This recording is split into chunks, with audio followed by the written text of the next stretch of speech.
Yaounde வாடிங்க நம்மளுக்கு தாண்டவ திருமணம் பண்ணி வந்தோம் வந்தமே தாய் வீட்டுல இந்த மாதிரி சீரோசில கொடுத்தாங்களா கொடுக்கலையே கொடுக்கலையே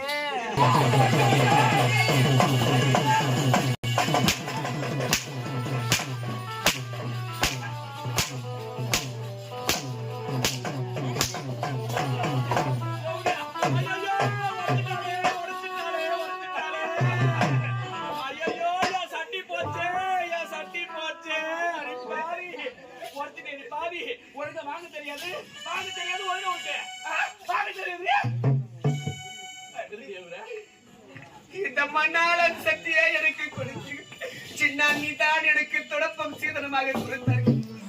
நீங்களாவது எனக்கு நல்ல ஒரு சீதனம் கொடுப்பீர்கள் என்று நான் நினைத்திருந்தேன். அண்ணி இந்த மண்ணாளான சக்தியை எனக்கு கொடுக்கின்றீங்களே அண்ணி. அப்பேற்பட்ட பாவி அண்ணி அண்ணி. இதற்காண்டி நான் இந்த பாவி நான் பிறக்கிறேன். இந்த சீதனமெல்லாம் நான் எடுத்து சென்றுக்காகத்தான் இதுக்கு நான் திருமணம் செய்து கொள்ள வேண்டும்.